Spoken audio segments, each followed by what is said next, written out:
Dr. Daniel Willingham is a professor at the University of Virginia, and one thing he has studied his entire life is what makes us go. And often we're fighting our own brain. Our brain is phenomenal, but it often chooses the path of least resistance over the short term. We'll walk through exactly what your brain's after and how to trick your brain into getting more out of your life so we can all stack more Benjamins.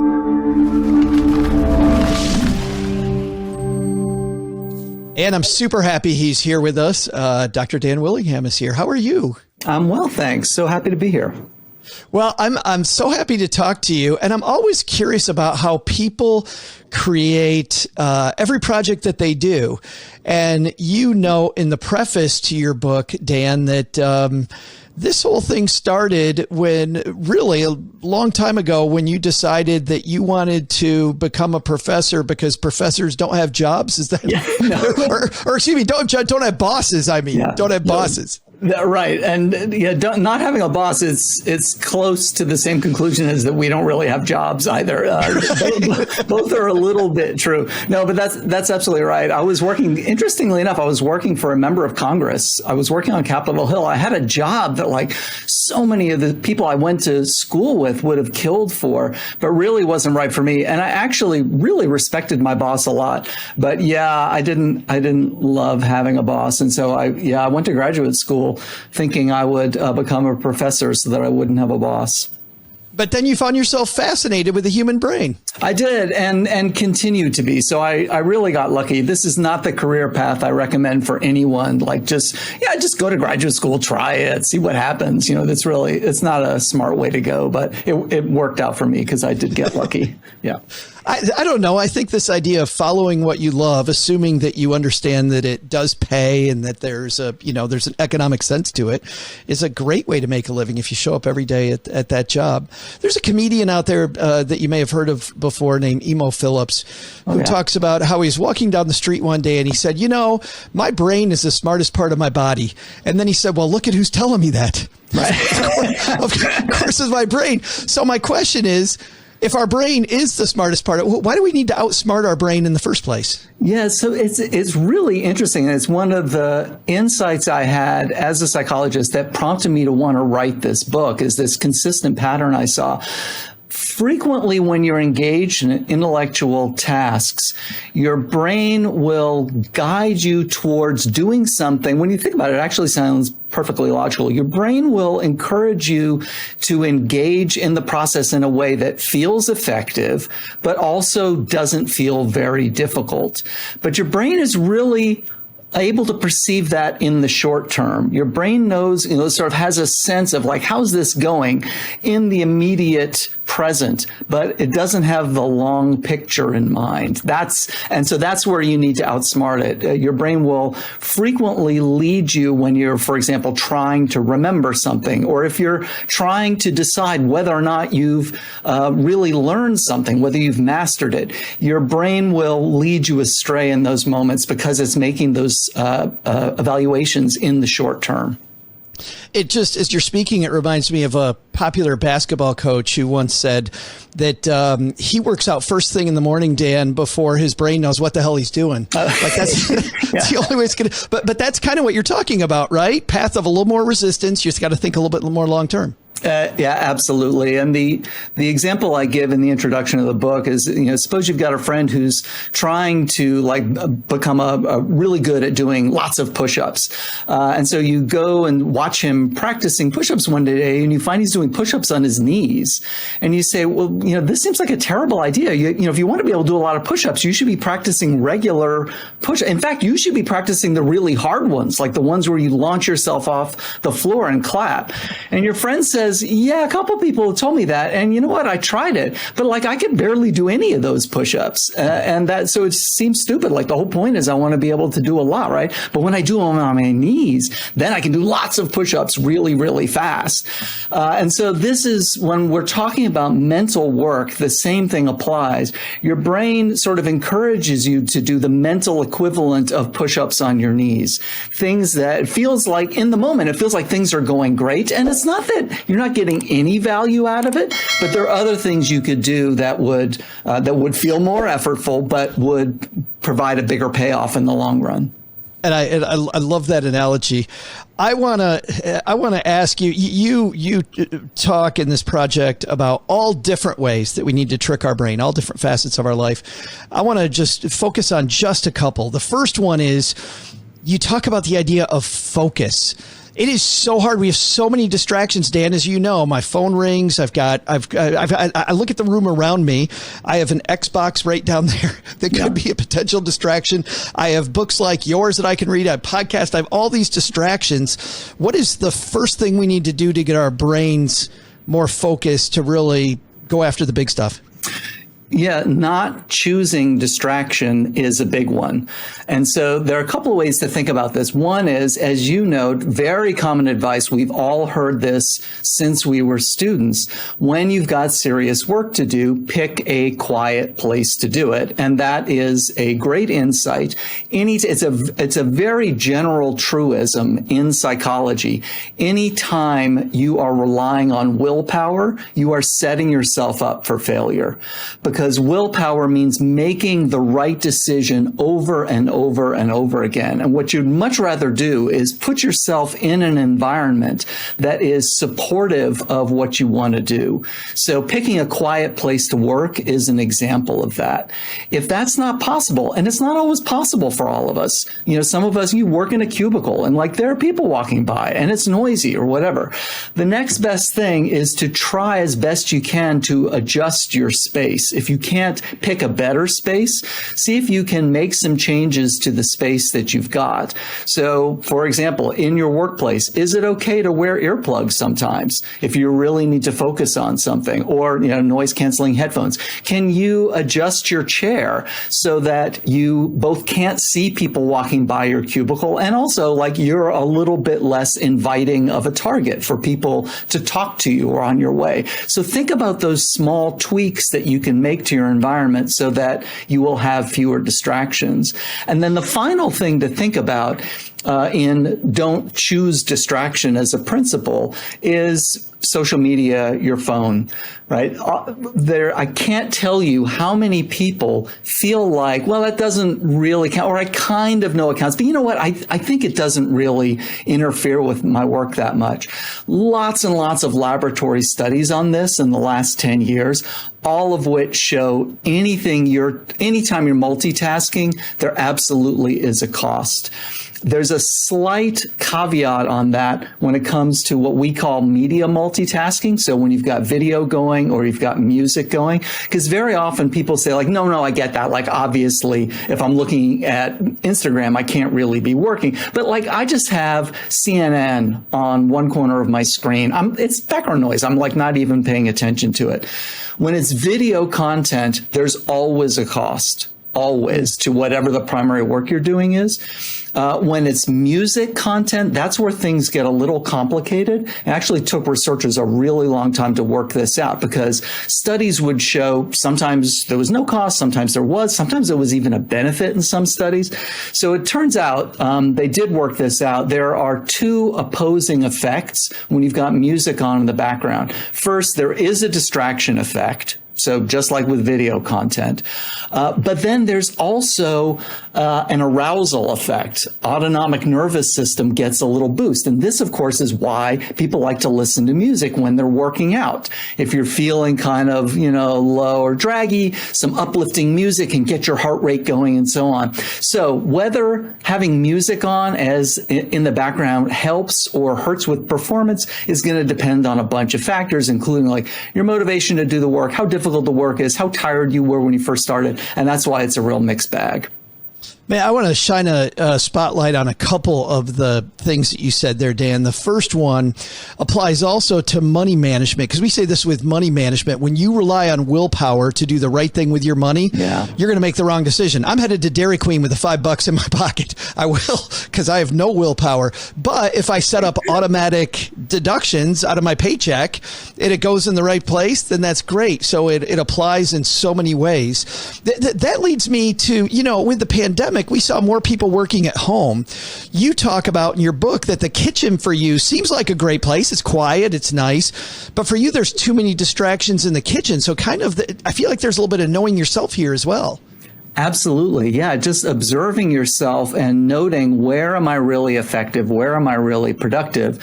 And then being honest with yourself. Yeah. I mean, something like, me getting up and staring at the refrigerator, but usually when I'm stuck on a problem, and then I'm like, this is a really good time for, I might be hungry. I might not. I'm going to go look at the lettuce. I mean, like, you have to be honest with yourself. Because you want to deny it. You want to say like, no, that's not me. But you need to face up to it and really be honest with yourself and evaluating when you're productive and when you get distracted. Well, and I like another tip that you give during this portion of the book, which is that sometimes for some of us, and this works for me, being in an environment where other people are working around me. I see other people doing a task and I'm doing a task. If I have this hum, in fact, for me, Dan, and I don't know what this is, and maybe it's the audio thing you're talking about, there's an app on my computer called Cafidity, which gives me the background noise in my headphones of just a Starbucks, but I'm not at Starbucks. No kidding. I just hear this little hum of other people working, and I find that when I've monitored myself by tracking my time, I actually work longer periods of time, longer stretches without distraction when I have this just hum of other people working around me. That's so interesting. And that is a personal thing. So first I'll say that, there are definitely lots of people like you. And I think I maybe mentioned this in the book. I was the same way. I really liked going to the big study hall at my university, and there was something inspiring for me. Today, there are YouTube channels where people just sit and work, and you can watch someone live streaming themselves doing chemistry or something. Yeah, it seems kind of weird, but it's the same thing, right? It's sort of, and there's one of the biggest ones is it's in South Korea, I think, and it's just called Study With Me.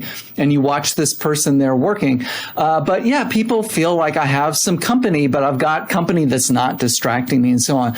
At the same time, there are other people for whom, that just totally backfires. It makes them anxious. Sure. Like they see everybody else working so hard and so forth. So again, you have to know what works for you and experiment a little bit. You have a header that says chew gum.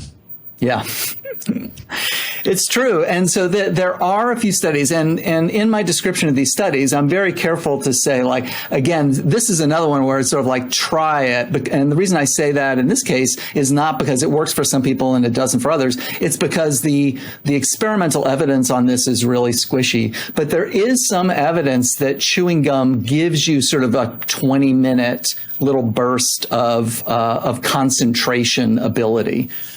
More, a more reliable thing that is sort of similar in spirit, gives you probably about the same duration, is taking a break. And this is something that, of course, is intuitive. Like when you come back from a break, you feel rested, you feel better able to concentrate. So breaks are really important. One thing I can tell your audience is there's been lots and lots of studies in the last 10 or 15 years on what exactly the timing should be. So if some of you may have heard about the Pomodoro technique, which is a particular, so that's a particular configuration of timing of like how long you should work and then how long the break should be and how you sequence them. There's no experimental evidence that that particular configuration or any particular configuration is sort of the best one for the human brain or something like that. So you definitely want to experiment and see what works for you. The one thing I would advise is I think it's really useful to use a timer, as the Pomodoro technique recommends. And so in contrast to, I'll work till I feel sick of it and then I'll take a break. The advantage of the timer is people very, very often report, I was feeling kind of exhausted. And then I saw on my timer, I just had 3 minutes left. And I thought, well, I can hang in there for another 3 minutes. So that's why I think the timer is really useful. What's pervasive throughout your work, Dan, here is this idea of a growth mindset and really, the thinking of yourself a little bit as a guinea pig and taking these tips that you have and seeing, okay, does this really work for me? Is this it? Like take the study and then filter it down and go, okay, these tips purely work for me. These ones kind of work for me. It's absolutely fantastic that way. You had one other thing here that I wanted to shine a light on, and you briefly mentioned it, but I really want to go hard here because so many of us are on social media. We're addicted to social media. I woke up this morning and I have this current addiction to TikTok, which I hate. And so I'm watching, scrolling videos, but you parse these two things. You say we want social media, or do we love it? And and I've never heard anybody phrase it that way before. It sounds like what you're saying, based on your study of the human brain, that our brain wants it, but that doesn't necessarily mean we actually like it. Yes. And this is something I've talked about with my students, and it's not universal at all, but for some of them, it's like, yes, that totally makes sense. So as you say, the distinction is between feeling like you want something versus actually enjoying it. So dopamine comes up a lot in the context of social media, and people think that dopamine is the feels good neurochemical. It's really more the do that again neurochemical. So you can see how, like in an experiment, researcher might confuse those two, right? Like the rat gets something really, gets the cheese, and so there's lots of dopamine, right? And so the premise here is that those two things are separable. You can have one neural signal that's telling you this was a good thing, you should keep doing this, and then a different neural signal that is actually the pleasure part of it. And I think this really matches the experience that some people have with social media.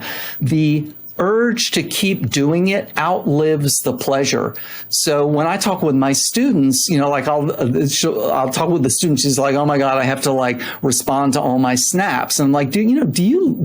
She's like, "No, I hate it. I'm like, oh my God, you're so pretty." Like, over and over again, saying the same thing to all these people.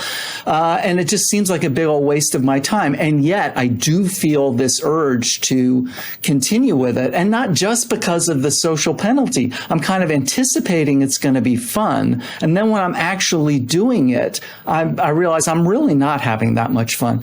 So again, to your point, this is another time to sort of treat yourself like a guinea pig and see, just monitor yourself. I know I feel that urge. When I give in to that urge and I'm on social media, how much fun am I actually having? And the goal here is that later when you feel that urge, you may say, you know what, like this is easier to resist than I thought, because I know once I do it, it really isn't that great. I'm laughing. People not watching us on video don't know that I'm smiling and laughing as you're talking, because I'd read this chapter just last night preparing for this. And this morning I'm flipping through TikTok and it was literally your voice in my head that made me go, what the hell am I doing? I don't even like this. What am I doing? Like, I'm thinking about your words and actually thinking about it, which is, by the way, is time well spent. So much time well spent thinking, do I really actually like this? In 2023, like any other year, we're going to have big meetings. We're going to have times when we need to be present. We're in a lecture type situation. Maybe it's a big sale. Maybe our boss is giving a big presentation. You open your work talking about the lecture and making the most out of a lecture. Yeah. How is attending a lecture or a big sales meeting or a big conference presentation different than just you and me talking here on the podcast? That's a great question. I love the way you put that, because that exactly gets back at this business about outsmarting your brain. What is your brain going to do that actually is not optimal? Your brain is very used to comprehending spoken language. And so it's natural to sit down at a big sales presentation and sort of treat that like any other type of listening task you do. In fact, with a sales presentation, the situation is even worse, because you might be in an auditorium with a few hundred people and the person's up there on the stage. And so it feels very much like this is kind of entertainment. Like this person's going to come to me and is going to, make this easy for me to understand. And we've all been to presentations at conferences that are like that. And those are just sort of entertainment. Right? It's sort of like sugar. Yeah, exactly. You show up, it's a lot of fun, and then you're like, what the hell did I learn? Exactly. Yeah, you're like, that was really fun. What was it about? I don't know. But like, I laughed, I cried, whatever. Right? We're talking, I think you're talking now about something that's much more serious, that's actually meant to prepare you, teach you something, prepare you for some serious work.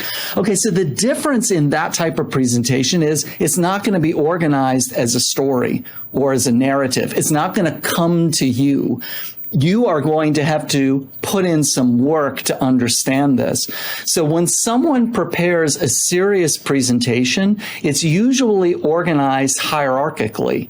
There's one main point that they're trying to get across. And then there's usually, in a, say, 45-minute presentation, there's between 3 and 7 subpoints. For each of those subpoints, there's going to be some elaboration. So, there's a conclusion like focus is really difficult. I might start with an example, and then I talk about an experiment, and then I give an example from popular media, and then I talk about another experiment. And the whole sort of presentation, that part of the presentation might span 15, 20 minutes. So the difficulty here is that I, as the speaker, am asking you to connect 3 or 4 things within that subpoint. I'm suggesting that they're related, but they are going to be separated in time as you experience them. That's a huge challenge for you, because if I've organized this hierarchically, picture a tree diagram in your mind, right? There's sort of circles and then links forming a tree diagram.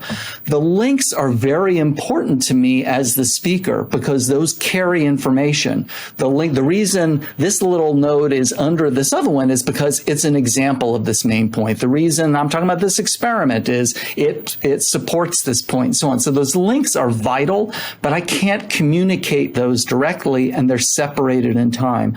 So what this means is that understanding a lecture that is really meant to convey information is much more challenging than sitting and listening to a conversation or listening to a story. So you point out then the first thing we need to do is realize that the speaker has a hierarchy. And you also point out good speakers will kind of let you know that. They do a great job of telling you about the hierarchy. But you and I have been in all these meetings where we've had just horrible speakers. And there are some keywords, some key messages. Do you mind going through those so we can kind of begin to parse out what the hierarchy might be so we can understand where they're going? Sure. And as you say, a good speaker will make this plain. They will start and if you're giving a presentation, you don't do this, consider starting to do this. You start off with the presentation, say, okay, today, here's what the conclusion is that I'm hoping that you're going to draw. There are 4 main points that I want to make here. And then that's about it for what people can hold in memory at the beginning of a presentation is those top 2 levels. What's the main conclusion? What are the subpoints? And that's going to look to them very much like an outline, and it is. And then critically, you keep returning to that same slide, and that helps me and the audience see, okay, now he's here. He told me he was going to tell me 4 reasons that's true. Now he's done with reason 2, and now he's moving on to reason 3. And you can support that, and you should support that verbally and sort of say exactly what I just said. Okay, now we're transitioning to this next part and so on, so that it helps people keep the organization clear. If you find yourself in a talk where the speaker isn't doing that, and frequently people with subject matter expertise who are trying to teach you something, they don't have a lot of expertise in giving a talk, and they have given a lot of them, but they may not be great at that. So we all encounter a number of people who've got subject matter expertise, but it's kind of up to you to extract the meaning from their talk. You can listen for verbal cues. Again, the speaker has this hierarchy in mind. So even if they're not expressly trying to communicate it to you, unconsciously, they're kind of moving through the hierarchy, and they know when they're moving on to another point. So they'll do things like give you verbal cues, just like saying, okay, right? When I say something like, okay, that's sort of a close to one section, and it's showing you that mentally I'm moving on to something else. Or if I say, and another reason, right, that's another cue to you. All right, so he's done with that bit and moving on. So listen for those little breaks. You can see nonverbal ones also. For example, someone takes a pause. That probably means they're mentally closing one chapter and they're moving on in memory to the next. They go back to the podium to look at their notes. That's another cue. They're moving on. So look for those little break points, and that'll help you figure out what the organization is. That's what I was thinking too, as you were talking, like that idea of physically moving, when they just physically move during that break. Okay, maybe this is and you make it very clear that we need to come to this with an active listening, active participation. I get in an auditorium, and to your point, to some of these fun things I've been to, I'm pretty passive. I'm like, okay, dance for me a little bit. You've given a ton of lectures. You talk about how when you give lectures, you can see it in some of your students' eyes. You see them kind of start to glaze, and not because they're bored, but because they're in the wrong spot. Absolutely. And I mean, the same thing, this doesn't change like once you graduate from college. So like, I've also given plenty of talks to adults in lots of different, situations. Yeah. And, I mean, part of it too is like, if I'm doing a big conference or something, it's like a lot of the folks are like, you know what, I'm in Vegas. Like I was out last night drinking, and, here I am with like 600 of my closest friends. And like, I just finished the breakfast buffet, and like the bacon was pretty good. I hope this dude's all right. And they're like, that's pretty much, they're not coming in thinking like, oh, Dan Willingham's here. I'm so excited to be mentally challenged, right? They're much more kind of in vacation mode.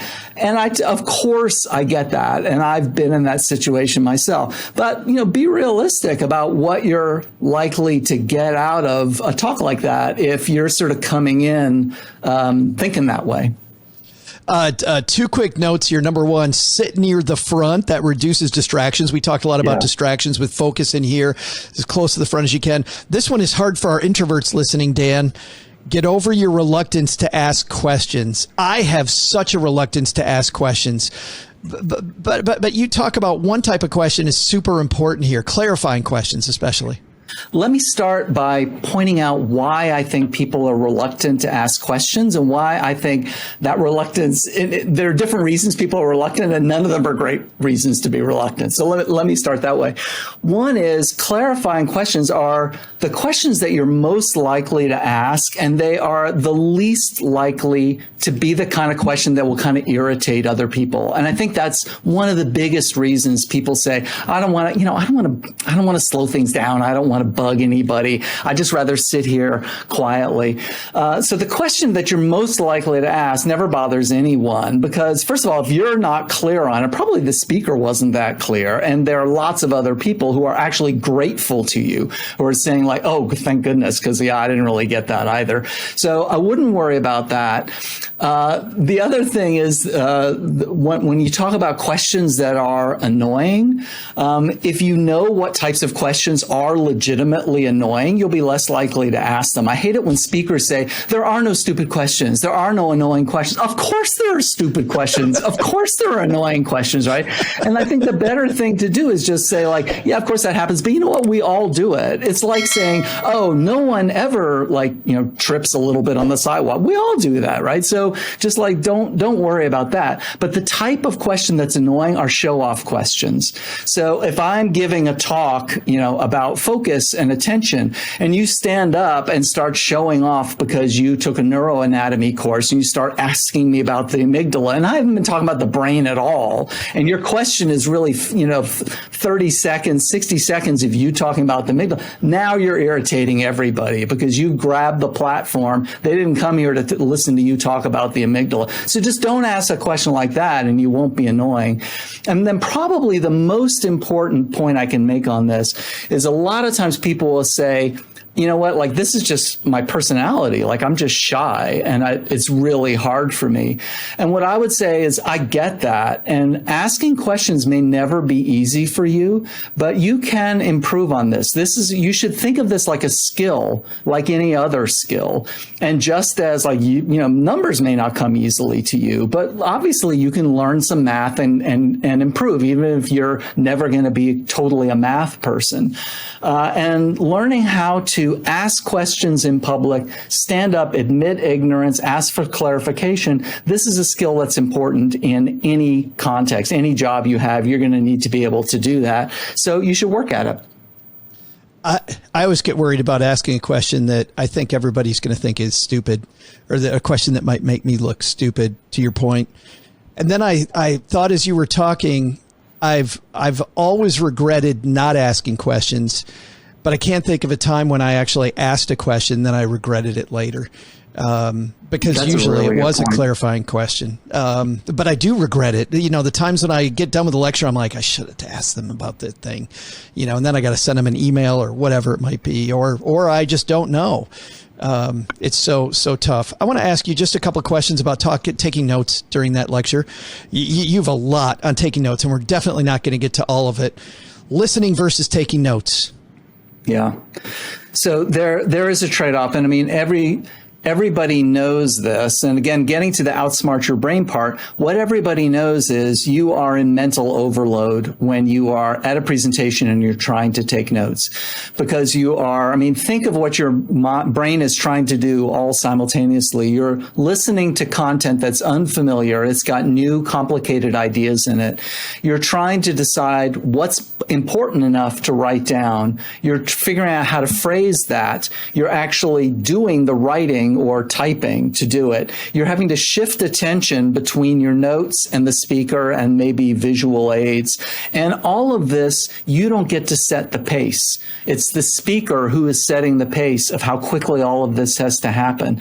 So almost universally, people are just completely overwhelmed. So what your brain is likely to do is try to keep up. And the thing that tends to happen is you tend to listen less and less.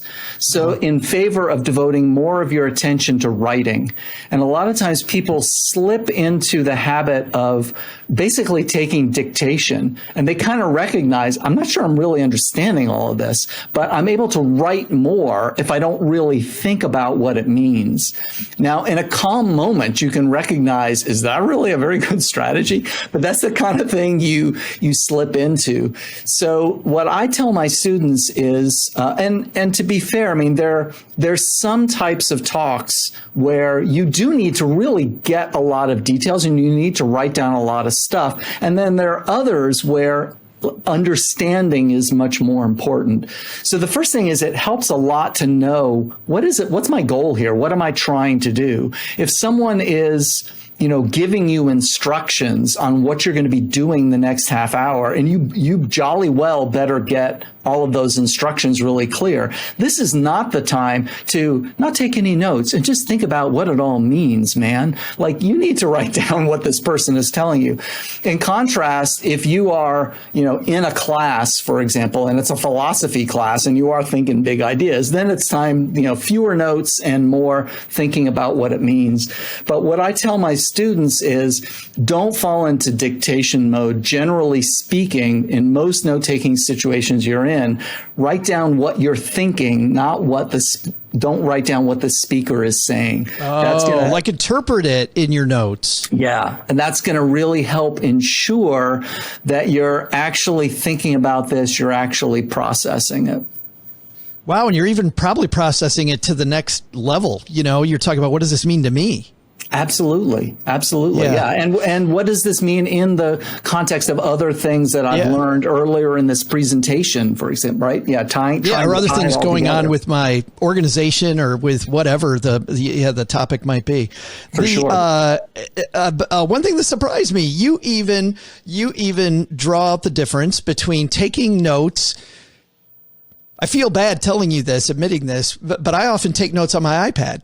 And you write, probably not a great idea. It might be better to do that longhand. It might be. It's true. And don't feel bad. You're still a nice person. But so the thing about taking notes and iPad, you know, if you're using an Apple Pen and you're writing longhand, that's pretty much as good as writing with pencil and paper, right? It's keyboarding that can be the concern. And the concern there again, there have been lots of studies on this, and I think the data are still a little bit squishy about exactly how it turns out. We have not totally figured this out. But the concern is that because most people can type much faster than they can write, that it seems more possible to just sort of go into to record everything the person is saying, and therefore you're more likely to slip into dictation. Is the longhand? I'm sorry, but is the longhand then is it the hand and the mind kind of meeting up that does it? No. No, I don't think so. I don't think it's the physical process of writing. I think it's the fact that you're slower, and so you're more selective about what you're going to write, and you make every word count more rather than trying to just sort of get everything down as you would with keyboarding. But the one other thing I wanted to add to this, Joe, is that I think a bigger danger, like a bigger issue than the typing versus writing longhand, is that if you are on a device that has an internet connection, it's very tempting to multitask. And so, like I've seriously had, so I think I put this in the book, I've had students who say, they're not like shy about it at all. They're like, oh yeah, when you get boring, I just go and shop or do something else. And so, when the student said this to me, I just kept a totally straight face. And I said, well, how do you know when I'm not boring anymore? And they're like, oh, I don't know. I can just tell. I mean, Yeah, magic. Right, yeah. Right. So does it bother you when a student comes up to you, Dan, and says, I bought a lot today. I bought a ton. I busted my budget. Yeah. Yeah, they present me with a bill, right? If you hadn't been so damn boring, I wouldn't have all these shoes, right? Yeah. Once I'm trying to stack Benjamin to not get rid of Benjamin. Exactly. We have covered, and not even in detail, you go so much deeper in the book, two of a plethora of tons of ways to outsmart your brain in these very important parts of your life. The book is called Outsmart Your Brain, Why Learning is Hard and How You Can Make It Easy. Dr. Dan Willingham, man, thanks for helping us get a little smarter and trick our brain. I really appreciate it. Thank you so much. It was fun.